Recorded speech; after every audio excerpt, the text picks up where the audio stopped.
Bueno, muy buenos días a todos. Mi nombre es Adriana González. Soy la coordinadora de integración, acceso y circulación del Ministerio de Cultura y al mismo tiempo estoy al frente de este maravilloso proyecto de GFACT como coordinadora del proyecto. Esto es un proyecto del Viceministerio de Creatividad y Economía Naranja, del Ministerio de Cultura de Colombia, y hoy tengo el gusto de introducir y presentar este panel sobre los tanques de pensamiento que vamos a llevar a cabo y que ya llevamos a cabo en el marco del GFACT. Estos tanques de pensamiento son una iniciativa que nos permite vislumbrar diferentes preocupaciones del sector, diferentes interrogantes, soñar y plantear futuros posibles, sobre todo en un momento como estos en el que todo se está rebarajando y todo es susceptible de cambiar y de transformarse significativamente. Por eso convocamos a 9 frentes de trabajo donde estuvimos pensando en nuevas fuentes de financiación, en oferta de trabajo, en los futuros de la circulación, en el sector editorial como un sector que tiene unos futuros y unos nuevos horizontes. Y en fin, en diversas mesas de trabajo donde se reunieron entre 10 y 15 personas a reflexionar y a dejarnos un insumo, un sustrato, una materia prima para arrancar una reflexión que esperamos que en el GFACT se vuelva una reflexión a nivel nacional para Colombia, a nivel regional para el continente y también, tal vez, ¿por qué no?, a nivel mundial, como fue posible. Nos acompañaron varios jugadores claves de la región y del mundo. Entonces, con eso en mente, la idea es abrir estas discusiones y tener un insumo de base para empezar a discutir. El GFACT va a tener una sección GFACT 365, que es la que va a permitir esas discusiones a lo largo del año. No quiero prolongarme más, quiero que tengamos más tiempo para la discusión, pero antes de continuar quiero darle la palabra a Felipe César Londoño, que es nuestro decano de la Facultad de Artes y Diseño de la Universidad Jorge Tadeo Lozano, quien ha acompañado este proceso desde el principio, que ha creído en los planteamientos que nosotros les propusimos y que nos ha ofrecido un enfoque metodológico que nos ha acercado a unos resultados mucho más concretos, concluyentes y que sobre todo nos abren sobre futuros posibles. Entonces, sin más preámbulo, quiero darle la bienvenida y un saludo a Felipe César. De nuevo saludar a todos nuestros invitados y a todos ustedes y ya darle paso a la discusión. Adriana, muchas gracias. Un saludo muy especial para ti y para todo el equipo del Ministerio de Cultura. Muy contentos, muy orgullosos estamos como Universidad Jorge Tadeo Lozano y también como participantes activos de estos tanques de pensamiento. Estamos muy complacidos de poder trabajar de la mano de ustedes y de muchas instituciones que hicieron posible estos escenarios de diálogo, estos escenarios con muchas organizaciones aliadas. Yo quiero, pues antes de empezar, digamos, a explicar la metodología que lo vamos a hacer en 3 minutos, de cómo se estructuró los tanques de pensamiento, pues presentar a las personas que nos van a acompañar en esta mesa de diálogo. Bueno, pues tú ya te presentaste, pero muy importante mencionar que tú estuviste liderando, Adriana, el tanque de futuros de la circulación de bienes y servicios creativos en América Latina, entonces en Latinoamérica. O sea que tú también nos vas a dar tu punto de vista de lo que se debatió en esta mesa de trabajo. Pero también está del CERLAC, Andrés Osa, su director, quien coordinó el tanque Pensar la edición de hoy, adaptación, transformación y convergencia. Andrés, un saludo muy especial, ya vamos a conversar. Igual, Daniel Serrano viene de Artesanías de Colombia, él es especialista de proyectos y líder de sistemas de información, estadística de la actividad artesanal. y estuvo en el tanque, moderando el tanque, quiénes somos, dónde estamos, el reto de la medición del sector artesanal. Daniel también, pues muy bienvenido a esta mesa de trabajo y por supuesto también a Hugo Andrés Castillo. Hugo Andrés Castillo, del Ministerio de Comercio, Industria y Turismo, asesor de Innovación y Economía Naranja del Viceministerio de Desarrollo Empresarial, quien hizo la moderación temática del tanque de pensamiento, nuevos mecanismos de financiación para las industrias creativas. Con ellos vamos a establecer un diálogo a partir como de unas preguntas base, pero antes yo quiero explicar cómo fue la metodología, pues que ya en parte la explicó Adriana, ¿no? Los tanques de pensamiento son espacios de encuentro, de discusión y de co-creación, enfocados a generar ideas y proyectar estrategias al futuro para diferentes sectores de las industrias culturales y creativas. Básicamente, para los tanques se contó con la participación de invitados expertos que desde sus diferentes lugares de Colombia y de otros lugares del mundo y áreas de experticia, ¿no? Y de diferentes áreas, ¿no? Que contribuyeron a la comprensión de los retos del sector, a imaginar, como bien lo decía Adriana ahora, futuros posibles y a formular ideas que van a servir de insumo para la construcción de estrategias frente a los retos que se trazó cada uno de los tanques.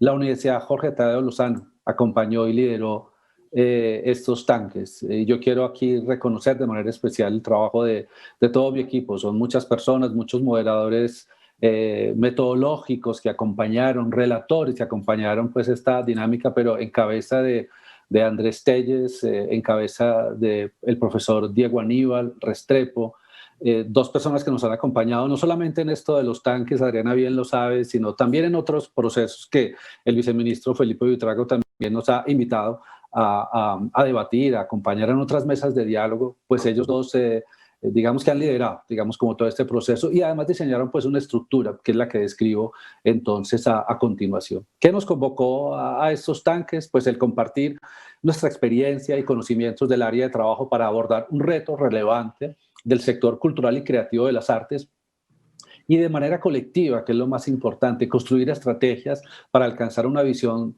de futuro deseable para el sector y las organizaciones que participaron en esta iniciativa. Los tanques utilizaron una metodología del diseño, ¿no? Por eso la Facultad de Artes y Diseño hace una presencia aquí con el Ministerio en estos tanques, ¿no? Porque se retoma una metodología del diseño que se llama la del doble diamante, que nos permite diseñar situaciones preferibles a partir de intervenir en situaciones existentes que queremos transformar. Básicamente la metodología comprende dos grandes momentos. Un espacio de problema donde se expande la comprensión del reto propuesto y se identifica el reto dentro del reto, es decir, el punto de intervención estratégico.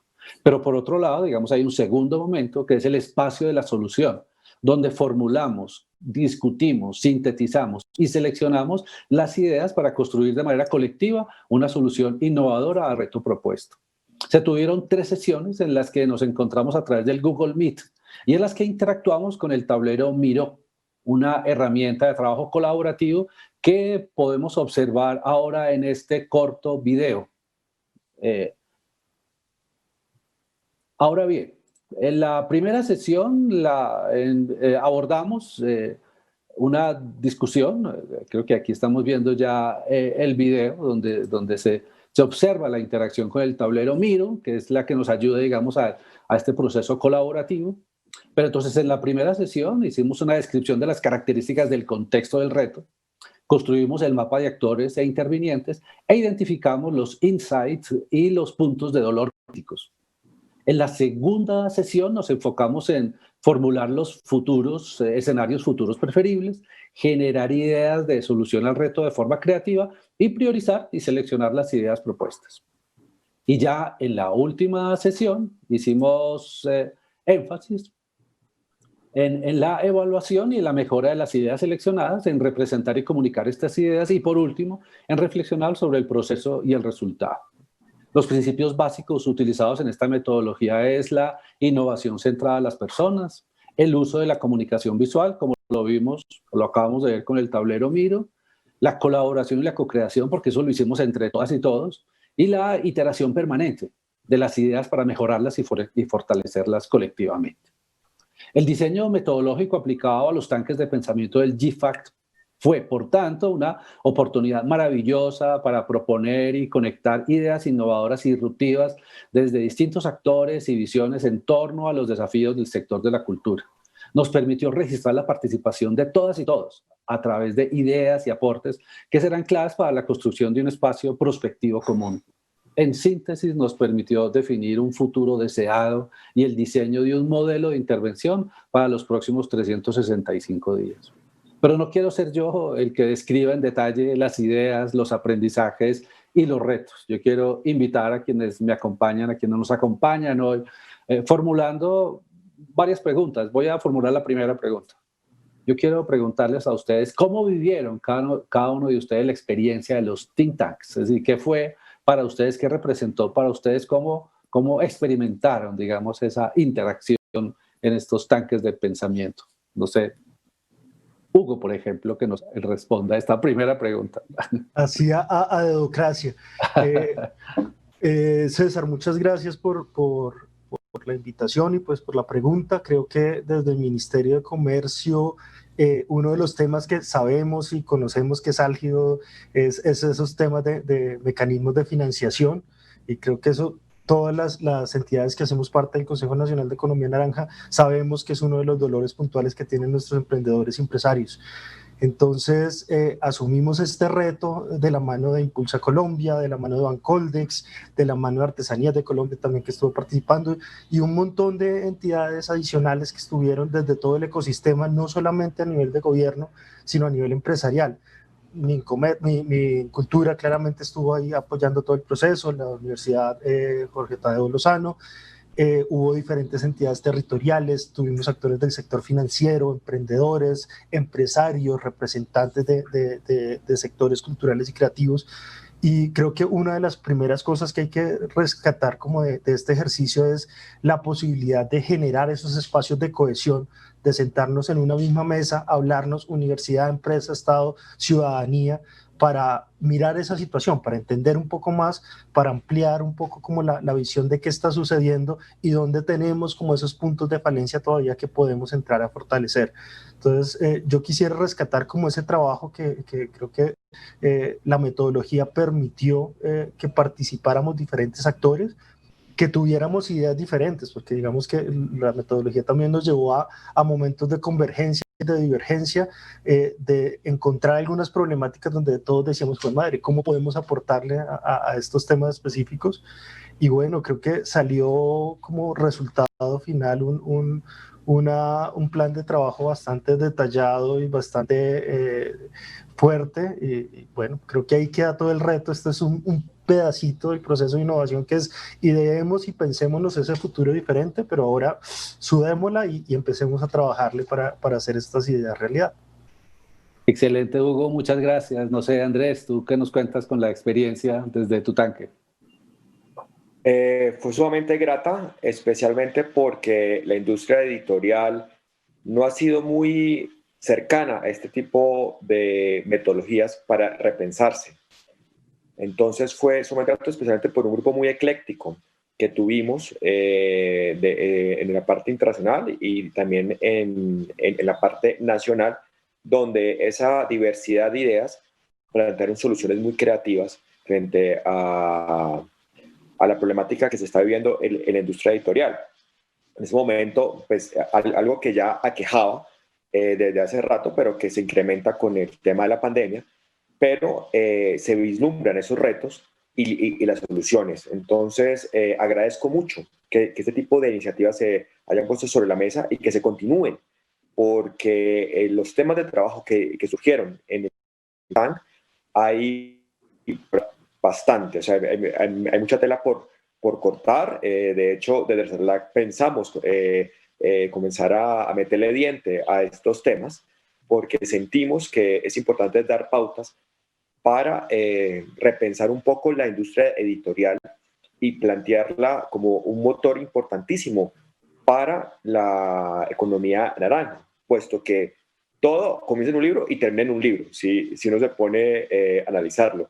Y es un motor para otras cosas, como hablábamos antes de empezar este evento con Ariana, de todo lo que es una narrativa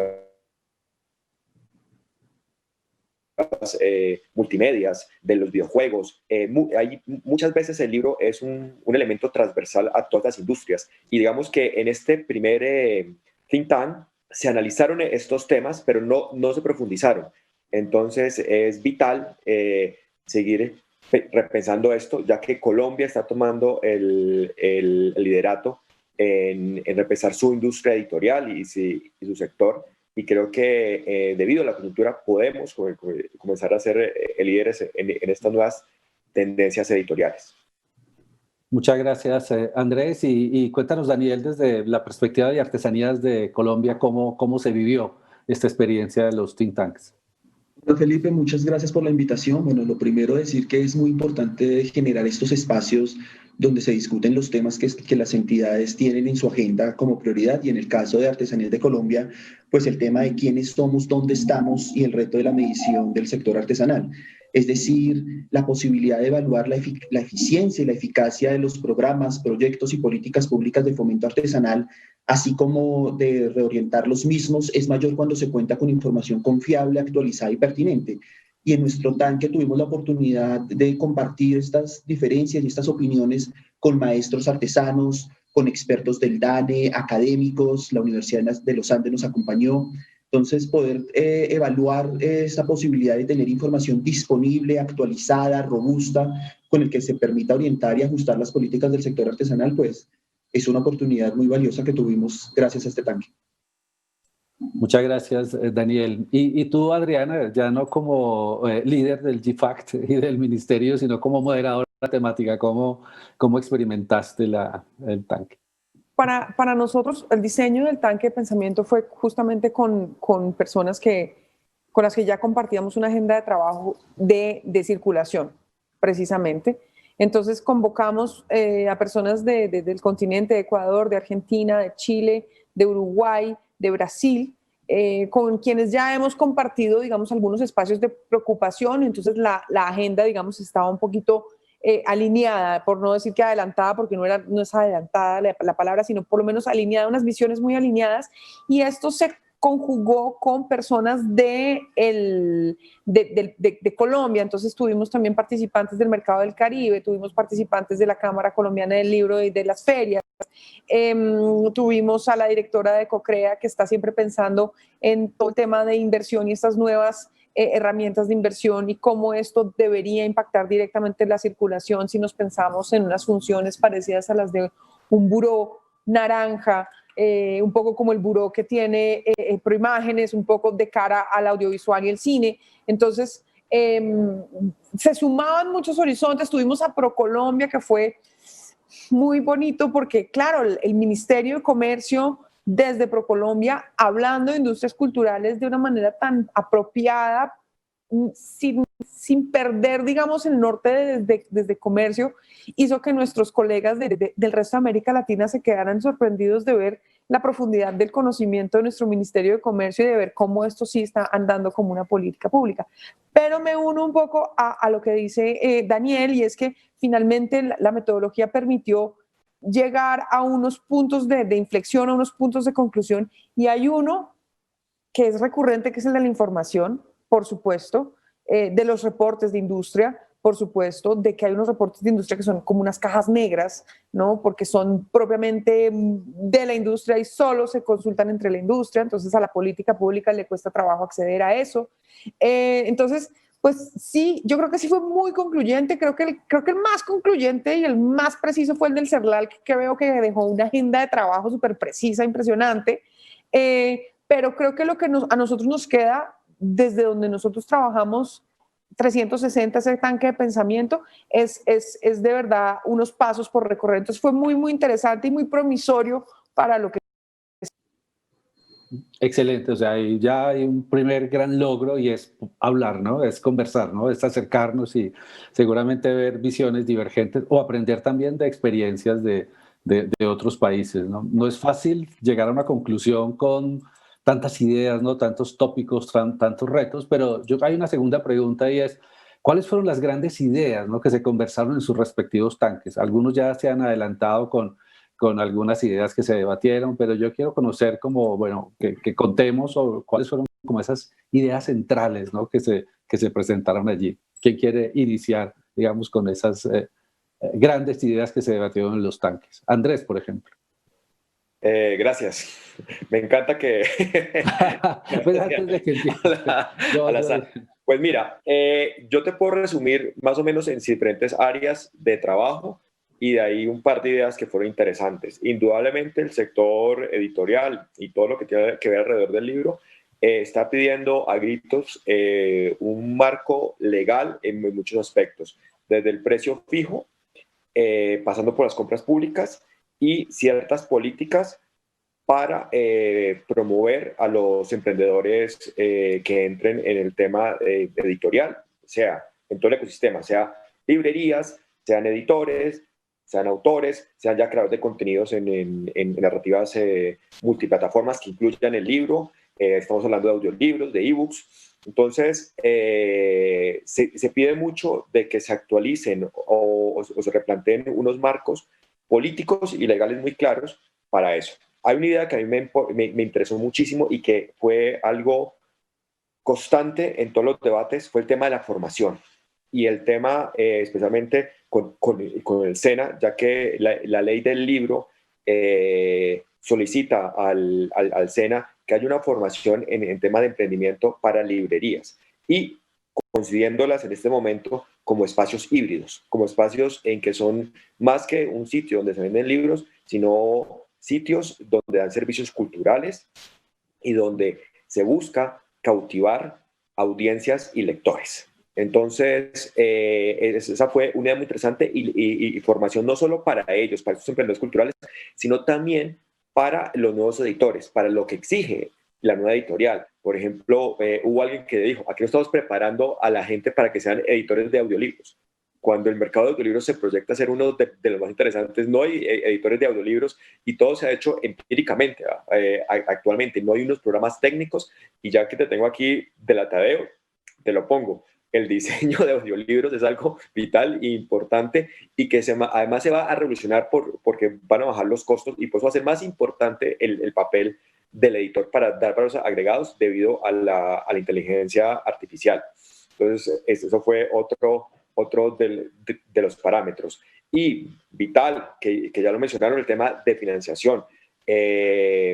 Hubo participantes internacionales que decían, es raro porque yo he ido a muchas ferias de startups y siempre hay un espacio para el libro, pero en las ferias o industrias editoriales, pero en las ferias de startups de Colombia no se visualiza eso. Y eso es un tema que hay que trabajar, porque si usted va a cualquier universidad en temas de negocios, nunca se toma el tema editorial. O sea, yo le preguntaba cuando trabajaba en la parte de mercado y comunicaciones a gente que había estudiado negocios o marketing en su universidad o en sus especializaciones de negocios, ¿habían visualizado alguna vez un proyecto alrededor de un libro? Todos me decían no. Entonces, también es necesario que la academia, y eso fue otra de las ideas, asuman y se entiendan que el sector editorial puede ser bastante potente, generar empleo, generar cultura, lectores y dar unos bienes culturales sumamente importantes para el desarrollo del país y construir una sociedad incluyente y democrática. Entonces, todos esos digamos, factores salieron en la discusión. Entonces, tenemos retos como, por ejemplo, el de formación, que creo que es para mí, el más prioritario. Excelente, Andrés. Sí, yo creo que ahí se empiezan a ver como unas líneas transversales junto con los otros tanques de pensamiento. Daniel, cuéntanos desde Artesanías de Colombia cómo observaron cuáles son las ideas centrales del tanque. Bueno, digamos que no existe un registro de la actividad artesanal actualizado que contenga los datos básicos del sector, así como el número de artesanos, su ubicación en el territorio y los oficios a los que se dedican. El primer y único censo que existe al respecto es el Censo Económico Nacional del Sector Artesanal, elaborado por Artesanías de Colombia entre el 92 y el 94 y cuyos resultados fueron publicados en 1998 por el Ministerio de Desarrollo Económico. Ese censo registró 58.821 artesanos que en promedio destinaban más del 70% de su actividad a la producción de artesanías. Es de resaltar que por problemas de orden público, bueno, estamos hablando del trabajo de campo se hizo en el 92 entre el 92 y el 94, el censo no incluyó datos de departamentos como Putumayo y Caquetá, y así como algunos municipios de Santander y Tolima. También tuvo una baja cobertura en Boyacá y no llegó a San Andrés, Providencia y Santa Catalina. Es decir, no fue un censo en el sentido estricto de la definición. En el 2014, Artesanías de Colombia, con la ayuda del Centro de Investigación para el Desarrollo de la Universidad Nacional de Colombia, identificó la necesidad de contar con datos actualizados del sector artesanal, por lo cual conformó el Sistema de Información Estadístico de la Actividad Artesanal, y de 2014 a junio del 2020 el sistema registró e identificó a 33.000 artesanos. Eso quiere decir que identificó y caracterizó a este número de artesanos en 29 departamentos.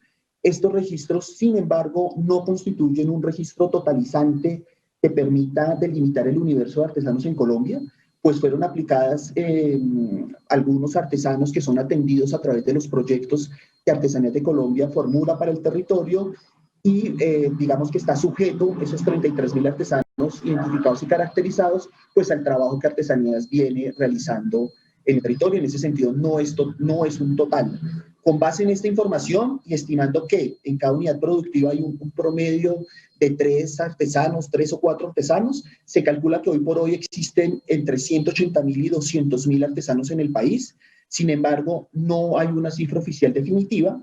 De allí la importancia de contar con un registro artesanal que, entre otras cosas, permita conocer las reales dimensiones del sector artesanal, así como dónde se encuentran y a qué oficios se dedican los artesanos, condiciones necesarias básicas para definir políticas públicas adecuadas y pertinentes. Entonces, digamos que en nuestra mesa discutimos sobre la importancia de la creación de ese registro único de artesanos y salieron muchas ideas, como les digo, ahí participaron y es la voz activa de los maestros artesanos. Excelente, Daniel. Muchísimas gracias. Hugo, cuéntanos cuáles son las ideas centrales. Creo que en nuestro caso salieron un montón de ideas con una visión muy 360 desde Cuádruple Hélice. Sin embargo, hay como 3 frentes de acción grandes. Primero, el fortalecer un ecosistema de financiación para todas las industrias y todos los actores del ecosistema de valor de la economía naranja. Creo que es fundamental, entendiendo que la economía naranja per se es una economía que es inclusiva, es abierta y que tiene una gran cantidad de sectores que están en diferentes momentos y en diferentes estados también. Entonces, lo que veíamos es, a pesar de que el gobierno nacional ha hecho un esfuerzo gigante por generar diferentes mecanismos de financiación tradicional, líneas de créditos, garantías y demás, lo que vemos es que no todos los actores están en las mismas condiciones para poder acceder a esas mismas líneas de crédito y a esos mismos mecanismos tradicionales. Entonces nos abrimos a pensar, oye, ¿qué pasa si creamos un ecosistema donde involucre y donde cada uno de los actores puedan participar de una manera diferente? Que los emprendedores tengan y sean conscientes que hay unos mecanismos diferentes, además de una línea de crédito, como por ejemplo a través de estrategias de crowdfunding, a través de capital de riesgo, a través de una cantidad de alternativas que se pueden plantear. Entonces empezamos a hacer como un mapeo de todos esos mecanismos y cuáles le aplicaba a cada tipo de actor, cuáles para emprendedores emergentes, cuáles para emprendedores consolidados, cuáles para ESALes también que tienen unas características puntuales, o cuáles inclusive para empresas que ya en este momento tienen necesidades diferentes hacia un tema de expansión y demás. Digamos que ese fue uno de los primeros resultados que salió robusto y que fue muy interesante. Segundo fue, y salió muchas veces recurrentes, es que los mecanismos de financiación no es solamente platica y liquidez, también puede ser conocimiento, también puede ser intercambio de sus saberes y mis saberes para generar nuevos modelos de negocio, para generar joint ventures o spin-off en muchos casos también, donde la universidad también se involucre.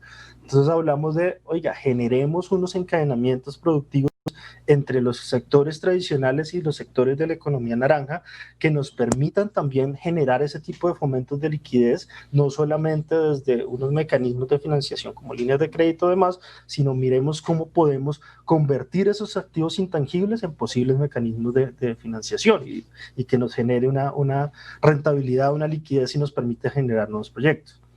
Y el último punto que hablamos puntualmente fue el tema de la comunicación, porque creo que ahorita con la economía naranja pasa un poco lo que pasó con la innovación hace unos años, y es que todos hablamos de ella, pero ni siquiera aterrizar la idea Entonces, de ahí salieron ideas desde, no sé, creemos un bus naranja que se vaya por todos los pueblos, ciudades y municipios hablando de los mecanismos de financiación, generando procesos de pedagogía, hasta generar también rutas más claras, estrategias de voz a voz, donde todos podamos estar incluidos, que es lo que se busca también con estos procesos.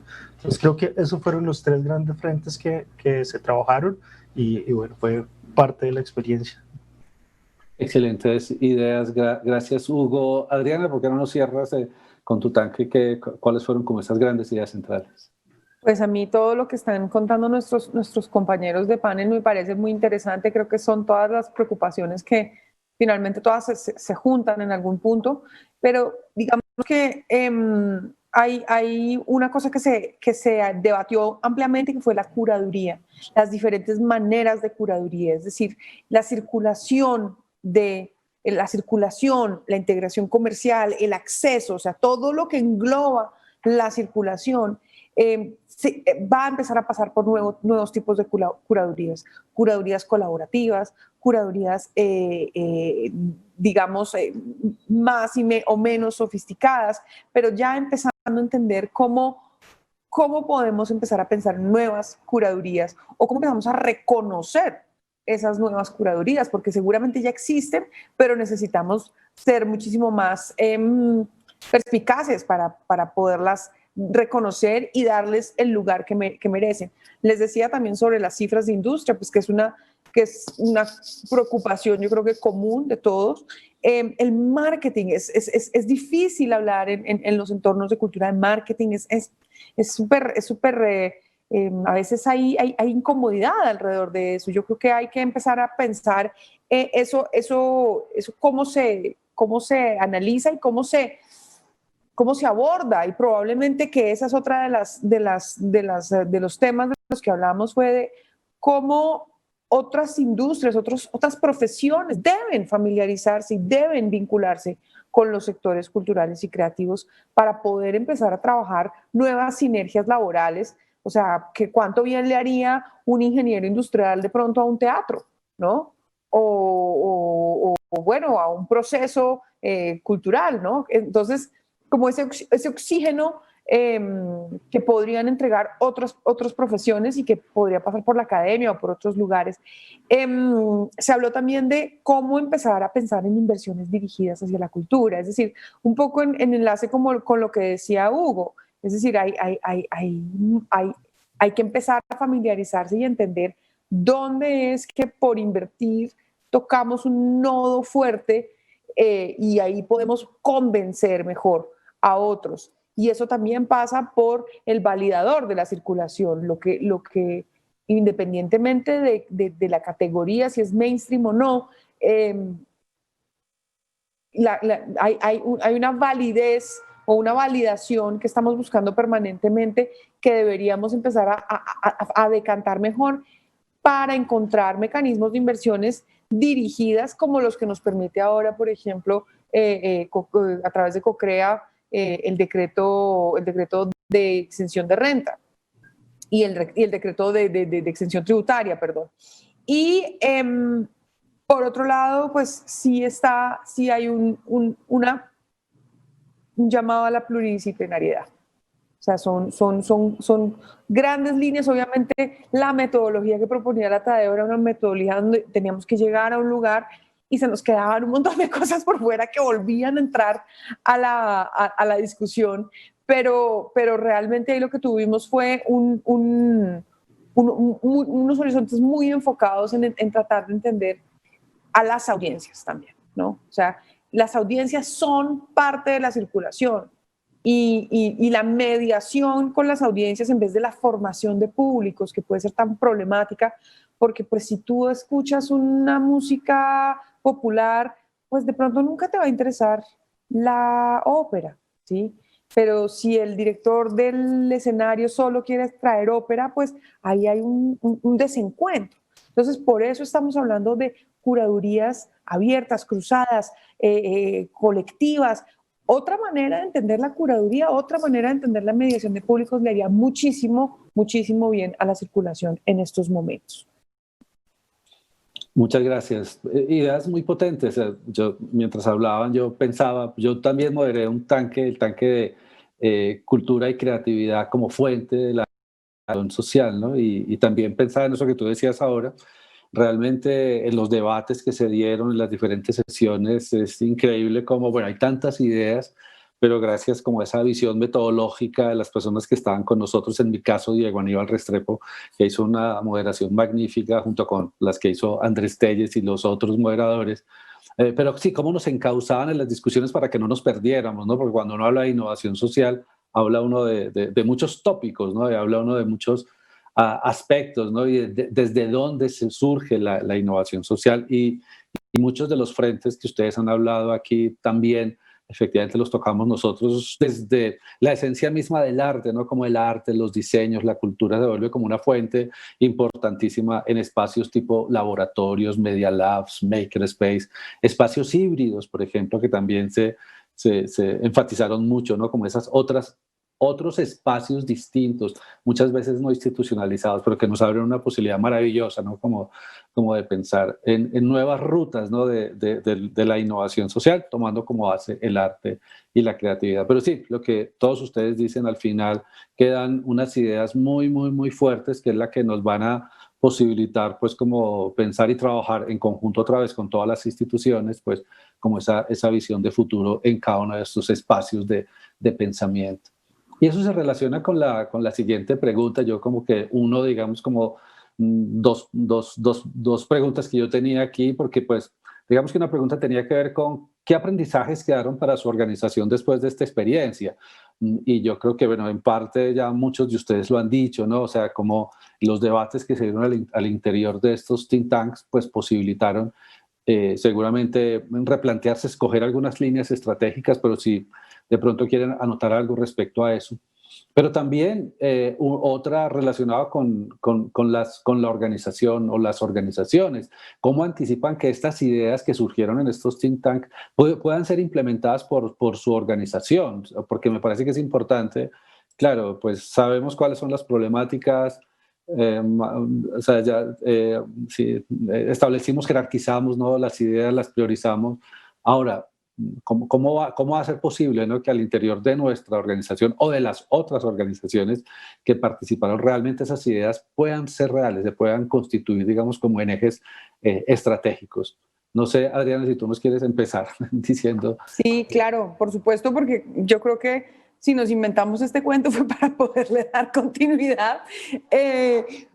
Pues yo pienso que ha habido en Colombia varios tanques de pensamiento que siguen generando resultados, que siguen dando pues, material para apalancar a otros y para ayudar a otros. Este desarrollo no deja de ser un tanque de pensamiento permanente donde se plantean problemas y se resuelven.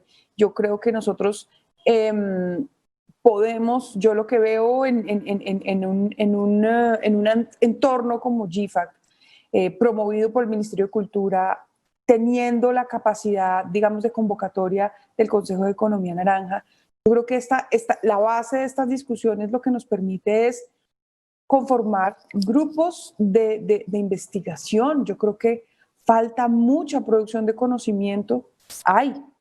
Definitivamente hay, pero falta mucha producción de conocimiento y se falta mucho oxígeno en la producción de conocimiento para que tengamos un Richard Florida propio aquí.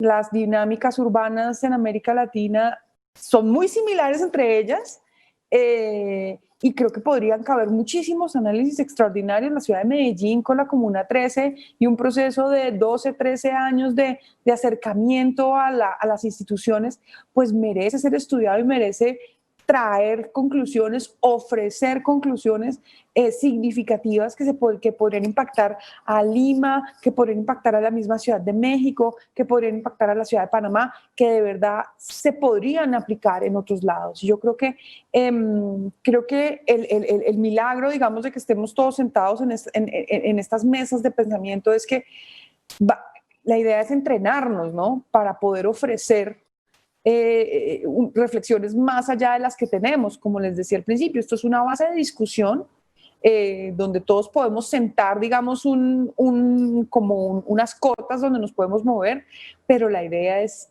ofrecerle al país, a la región, a través de GFACT, un lugar de reflexión, poder gestionar recursos para poder seguir reflexionando, seguir pensando y seguir ofreciendo estas reflexiones de manera potente, porque creo que hay mucha calidad de pensamiento en América Latina y que faltan espacios como este para generar nuevas preguntas. Yo creo que los tanques de pensamiento, pues además de que delinean, digamos, unas rutas de acción, también nos muestran a nosotros el camino para convocar desde los distintos sectores que hemos convocado, pues preocupaciones o recursos para poder seguir estudiando con todo lo que necesitamos para estudiar. Yo creo que esa debería ser una de las finalidades, porque creo que gracias a la metodología que se implantó, pues podemos tener una devolución organizada, una devolución muy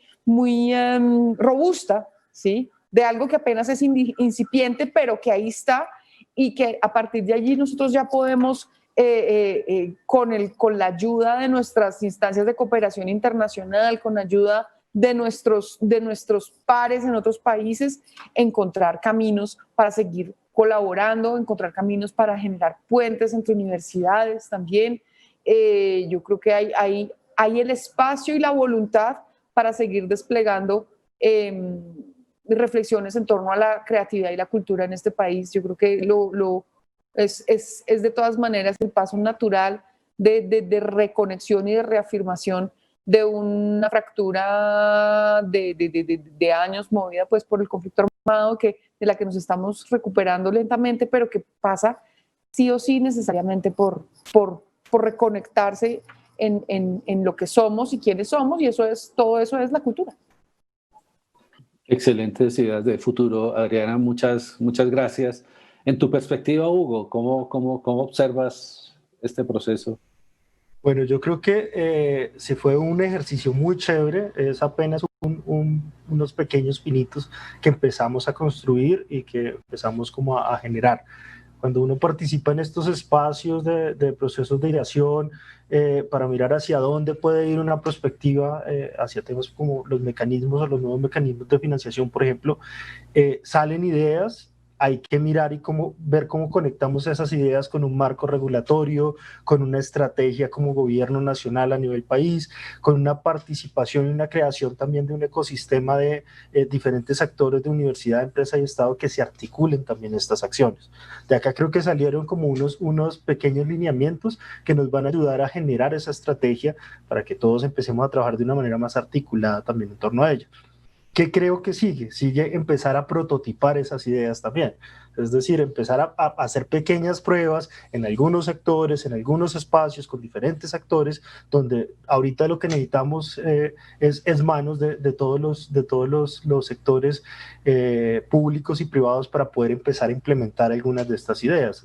En su momento, por ejemplo, Aki, que fue uno de los participantes de nuestros tanques, dijo como, oye, de una nosotros nos anotamos, miremos a ver cómo podemos generar una fuente de microinversión para algunas industrias puntuales de economía naranja, y ya están como empezando a trabajarle el tema. Entonces creo que ahorita es pasar de esa ideación a un proceso de acción para poder ir midiendo, ir mirando que de todas estas ideas pueden ir funcionando, que necesita ajustes, cómo podemos ir nutriendo, y nosotros también como actores de política pública, cómo podemos ir generando unos lineamientos para que podamos implementar realmente como las acciones. Quedamos con un plan de trabajo a un año más o menos de trabajo. Obviamente se requiere la participación activa de cada uno de los diferentes actores que estuvieron en una primera fase, y obviamente bienvenidos a todos los que nos están hoy observando en este espacio de GFACT que quieran participar en este tipo de procesos, pues bienvenidos a que nos envíen esas ideas y a que se vayan integrando también como este plan de trabajo y este plan de acción que se quiere generar. Muchas gracias, Hugo, y además por la invitación. Creo que es muy apropiada para lo que se viene ahora. Andrés, cuéntanos tus ideas respecto a la pregunta. Claro que sí. Quiero complementar varios puntos que dijo Adriana. El primero, el tema de las multidisciplinas.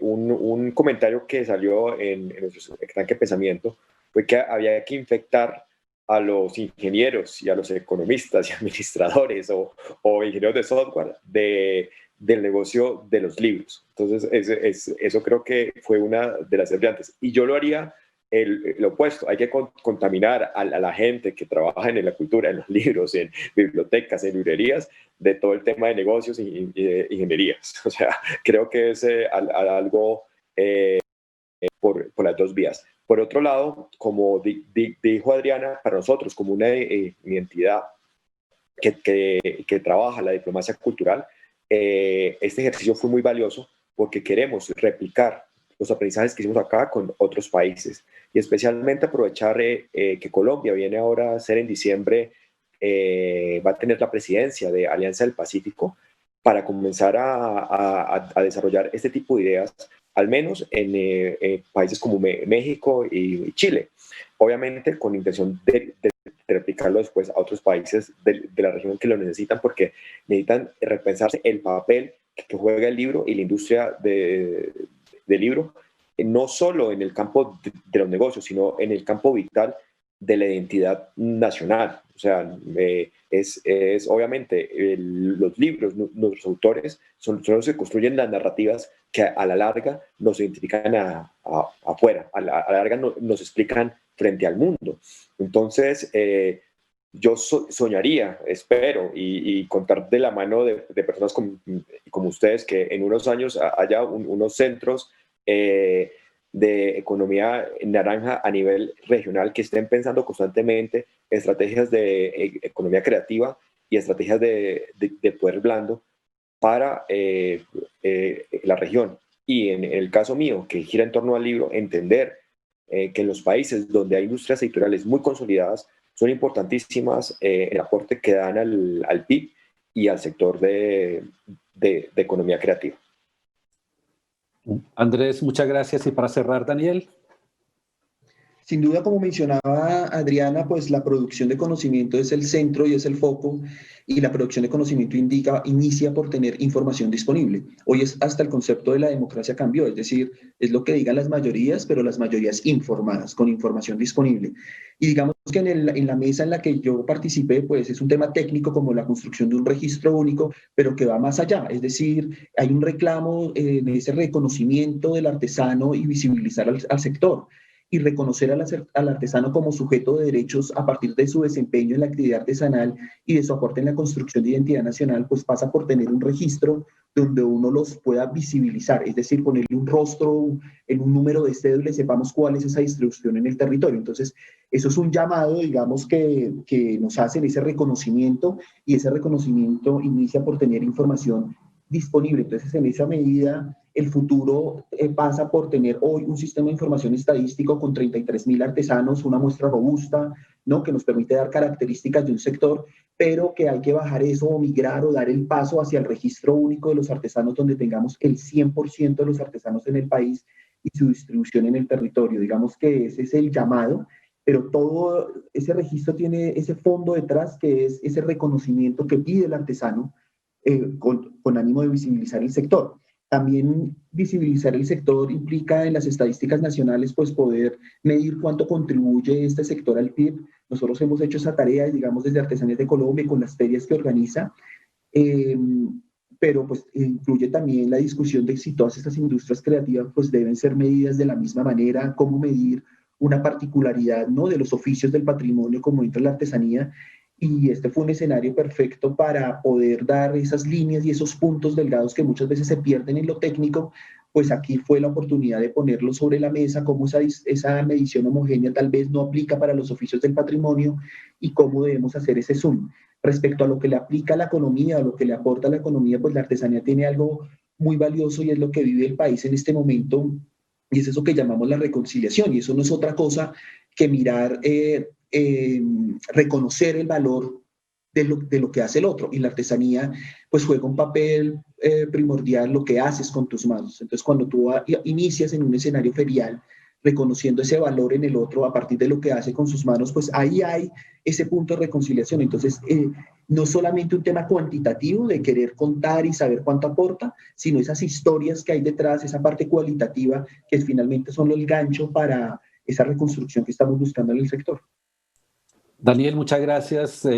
Las ideas todas muy potentes. Creo que nos quedan muchas lecciones. Adriana, unas palabras de cierre. Se nos acabó el tiempo o quisiéramos tener muchos más minutos para conversar, pero ya no más. Entonces te dejo a ti para que cierres este espacio. Bueno, yo nomás quiero que vean mi cara de felicidad. Yo creo que estamos todos de acuerdo, venimos de horizontes muy diferentes, con preocupaciones muy diferentes, un organismo internacional, el Ministerio de Comercio, el organismo que genera, digamos, y el trabajo con los artesanos, y sin embargo todos llegamos al mismo punto, y es que es la necesidad de encontrarnos, de conectarnos, de pensar y de convocar de manera plural. Entonces yo creo que sin más, agradecerle muchísimo a nuestros invitados, agradecerle infinitamente a la Universidad Jorge Tadeo Lozano, a todos los equipos que hicieron esto posible, a las personas que nos están viendo en este momento, que sé que son bastantes porque me han charlado mucho por todos lados, agradecerles a todos este compromiso y esta perspectiva que se abre. Muchas gracias. Hasta pronto.